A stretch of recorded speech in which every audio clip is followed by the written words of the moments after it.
I do go into the process of writing Escape from Maine, which is based on my book, Escape from Maine. I'm probably going to dig through the book. It's about 900 pages.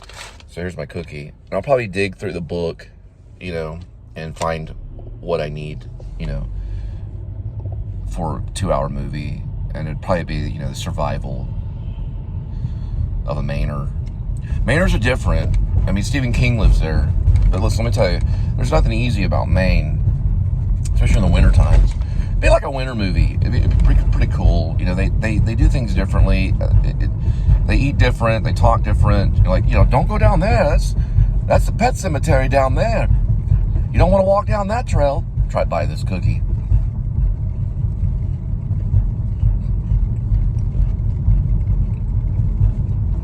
Definitely going to do it. I'm going to adapt it into a screenplay. I'm probably just going to publish Grace, or at least get it pocketed. Maybe send it around. I'll send Grace to Grim Life.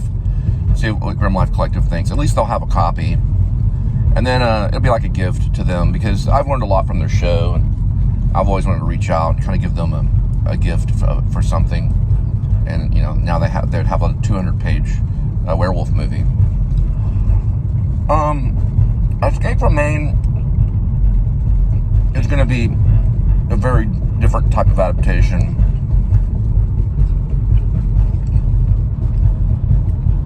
It's not going to be like what you think. Probably if you read the book, you're like, what in the world? It's a lot of information. My idea in Escape from Maine is I wanted to give like the reader a taste of the state of Maine. You know, all the way, you know, not all the way to the border of Canada, but at least in the Piscataquis County region. I believe Stephen King is from the Penobscot County, so he's not from Piscataquis. Penobscot County is closer to Bangor, but it might be Piscataquis. I'd have to look it up. It's not going to be that kind of stuff. It's not going to be like technical. It's going to show a writer living in 3 different areas. Hopefully I'll be able to get those areas: Parkman, Guilford, and Dover Foxcroft. Dexter's right around the corner. That's where Stephen King was raised. I will have a scene where he's at Stephen King's house. You know, there's a fantasy sequence in it too, where he digs from one yard to Stephen King's yard, digs underground into Stephen King's house to steal a book called The Glass Floor, which is one of Stephen King's first stories. It's a fantasy dream sequence throughout the film. He does pick up Stephen King in the road. Stephen King's naked, gutting a moose in the story, and gives him a ride home. The character's name, I have to eat my cookie. The character's name is Jonah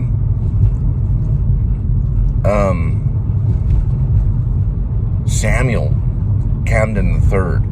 Camden was a bank back, well, I don't know if it's still there, but it was a bank in the town right on the edge of Dover Foxcroft, Maine. There's a bank called Camden. The first thing I did when I got there, one of the first things was I applied to that bank, along with a lot of other places. I was desperate to find work when I arrived there. I was about 157 pounds, about 160 pounds, 6 foot, pretty skinny guy, had a slight mustache. Billy Coldrup was kind of a fan of mine, actors. Billy Coldrup, I think how you pronounce him. He was kind of a person I looked up to. He played the Elephant Man on Broadway. But I had that kind of feel, you know, Jesus' son kind of thing. Have you ever seen the movie Jesus' Son? That type of character, but not so retro 1970s. I mean, we were dealing with 2012, supposedly the end of the world.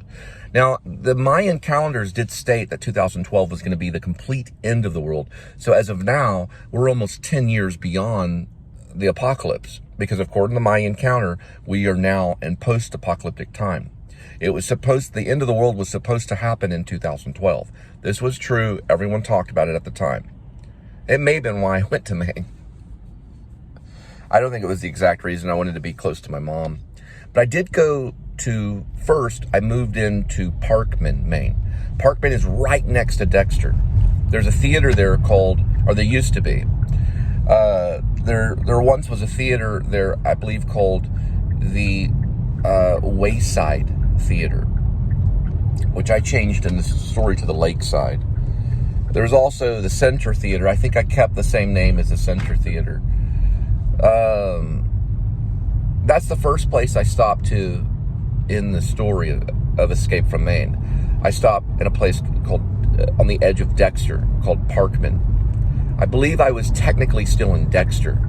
So I drove through Stephen King's town, as what he grew up in as a child, as a young kid, where he saw his friend get killed by a train. So I drove through that town first, the first part of the movie, which is called Dexter.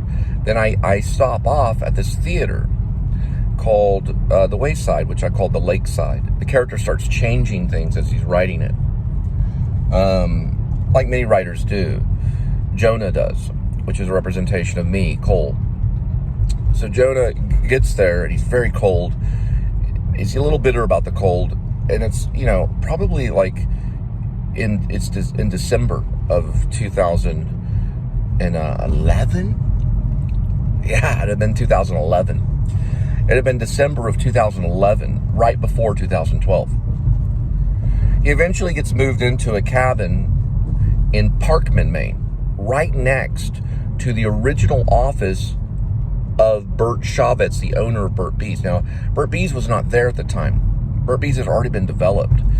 Bert Chavez, the owner of Burt Bees, he lived down the road in Parkman, in a small little place, a small little cabin that was heated by a cast iron skillet. He had no running water, and he had no electric, but yet he was worth about $1 billion. Now, Bert Chavez worked once a long time ago. He was a Life magazine journalist, and he started this whole company. Now, why he wasn't living in a mansion, nobody really knows. They don't understand why he had more money than Stephen King. He had a lot of money.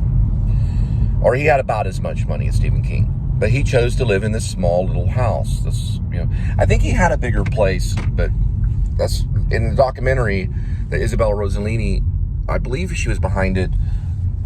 There were people behind it. They were doing a documentary at the time called Burt Buzz that made it on the Netflix. I was not allowed to videotape Bert Chavez. I did have a video camera when I was there. I asked him, he said, no, I signed a contract. And he was talking about the contract he signed with Netflix.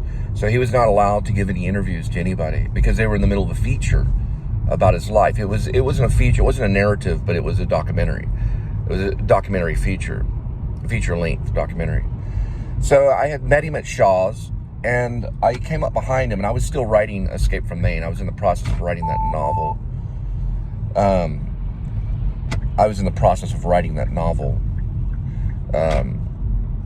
Semi-fiction biography about me, and really kind of about why I was there because of my divorce and everything, of my first marriage. And I went to Shaw's, and I was standing there, and this older gentleman that looked like Burt Bees. He looked like a Burt Bees guy. Had a long beard, was waiting to get his change, which I think would be perfect for Woody Allen or Larry David. And I was like, okay, this is interesting. I think this guy is the owner of Burt Bees. I didn't know his name. I didn't know it was Bert Chavez or anything. So I politely kind of walked up behind him. You know, I thought he was a well-dressed bum. Okay, I just thought he was been standing there for quite a bit of time dealing with this change, you know, these coins and stuff. This lady was like, here, Bert, here's your change. That's what she said to him. She's like, she called him Bert. She's like, here you go, Bert, here's your change. You know, and he's like, oh, thank you. And he's looking at the coins. He was a hippie. He wasn't far out, you know, he wasn't like completely like, you know, Mighty Wind guy, you know, Eugene Levy, like, I think that music is color. It's a lot of color, you know, it's sonar going off in the air. He wasn't like that. He wasn't like, yeah, man, I'm looking at purple haze. He wasn't gone, you know. He was still there. He was just looking at his coins, you know. And I said, hey, Bert, you know, I said, hi, Bert. Can I ask you a question? Are you the owner of Burt Bees? And he looked at me, turned around, and he goes, well, yes, I am. He's that kind of guy. Something you would see on Sesame Street or Mr. Rogers, you know, like a little interview. Well, yes, I am. It's Bert Chavez. And so it was pretty funny. I said, wow, you're the owner. And I just started talking to him. So he conducted the interview. He knew immediately I was either a writer or a journalist or something like that. He worked for Life magazine. He was a photojournalist in New York City. So he invited me into his truck with his dog, and we were in the parking lot of Shaw's. It's like a grocery store in I believe it's Dover Foxcroft, on the edge of Dover Foxcroft, right next to Camden Bank. Which I named my character Jonah Samuel Camden III. So I'm sitting there in his vehicle, and he's showing me this album of this Asian place, this place from Asia. We're talking like overseas in Asia. And he had just returned from a trip. I don't know if it was the Philippines or wherever. I don't really know the exact area, because he flew overseas to promote Burt Bees. He was promoting his business by opening a kiosk. I mean, these guys make a lot of money off just one kiosk in an Asian culture. So he was going to develop Burt Bees into Asia. So he's showing me this album, and he's like, and I met this person, and I met all these people, and I'm sitting there looking at his photo album going, wow. And it's in the documentary. So what I was looking at was part of the documentary in still photos. They didn't use it all, but this was his own personal documentation, because he was a journalist. He didn't tell me. I thought he just owned Burt Bees. I thought he was just a business guy. Which he was, but he was also a journalist, and he had taken his own photos. So it was one journalist talking to kind of like another journalist in a way. And he was talking to me. So I was like, wow. So I asked him, I said, well, how long did you stay there? And he explained. He was basically talking about a big section of the documentary. So if I would have had a camera, I would have been able to explain all this, because one picture tells 1,000 words. So a single photo will tell 1,000 words. But I wasn't allowed. So I asked him, I said, Bert, you know, this is great. You know, I'm in the middle of putting together my own little documentary of Maine, because I was documenting things with my camera. I said, you know, would it be possible if I, you know, could interview you? Because I have my own video camera. And he looked over with his eyes, you know, well, you know, he's an older gentleman. He was already retired. So he was like, fortunately, I signed a contract with a film company, and they're making a documentary about me, and I'm not really supposed to do any interviews. So what they made the contract with is, at the time, I believe Isabella Rossellini was behind it. I'm not for sure. I have to go back and look on the Internet Movie Database. I think she might have been behind it. They had gotten there a little bit before me and had signed a contract with Burt Chavez to do this interview. Now, my mom had heard all about Burt. People talk about him in town. A lot of people didn't really like him that much because he was filthy rich. And eventually they probably knew I would have gotten to the point where I would have done my own interview of him. And I would have, because he was a famous person. And that would have been probably my first interview with a camera. Okay, with a camera. Okay. I still did the interview. It's in my book, Escape from Maine. I did the interview old school style. I did the interview by just asking him questions and listening. Okay. So I'm still putting all those things together. But regardless, I still did the interview.